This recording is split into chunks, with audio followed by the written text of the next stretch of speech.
Ah, got a subject to talk about, I think.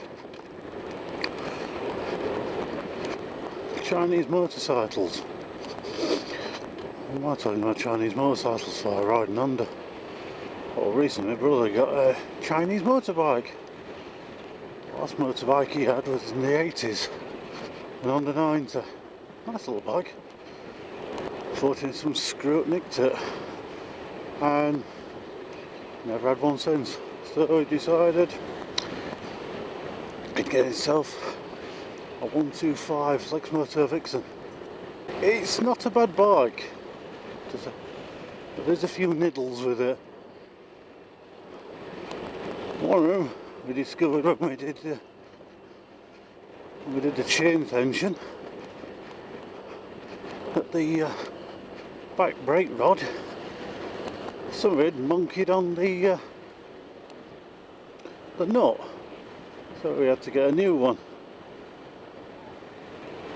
replacing the entire bar and the nut, as it was well gnarled up.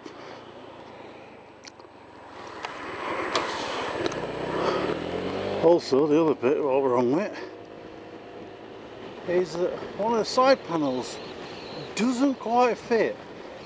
That's because the bracket they've welded on is about 5mm too low. But Owen yesterday, while I followed him, his left-hand indicator fell out, the internal bit of the bulb. So I think that's all what's on it. Oh yeah, apart from the indicator flash unit failing.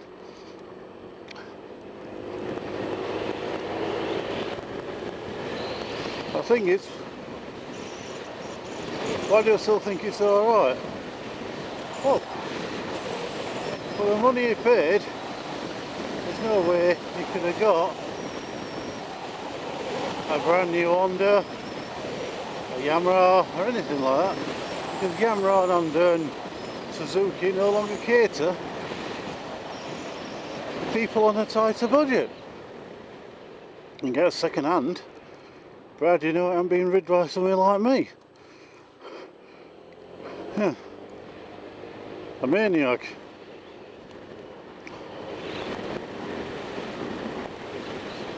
But there's one thing I've noticed with Chinese bikes. This one, Honda, made in Taiwan. Touch wood, nothing wrong with it. But the thing is, in China, I think with Chinese bikes, the actual ones that are manufactured by Chinese companies for themselves, or for companies like Lexmoto, Sinis and that lot, is that they're done to a very tight budget. So, when they were making the frame of this bike, they spotted that they'd made a slight cock up with the welding, the frame had rejected in the bin. But with companies like that, when they're being made on a tight budget, they see a little cock up like that and think, ah, bugger it, move it on. Nah, nobody will notice. Well, move it on. Like when a panel don't fit right, yeah, bugger it.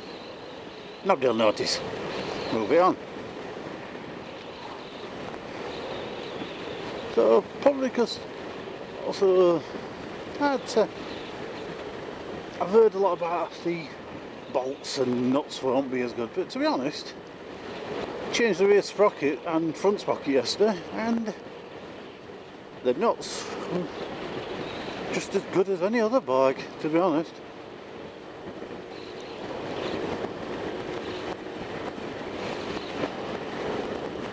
It's actually running better now with its new sprockets, because its gear ratio was absolutely garbage.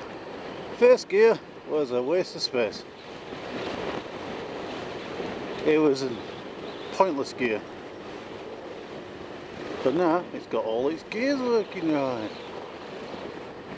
Why they fitted it, why they do it like that, I don't know. It Must climb 1 in 20s in China where it comes from. Because it got all torque and no speed. Now it's got a little bit less torque and a bit more speed. Working bank order. What a pain in the arse it is.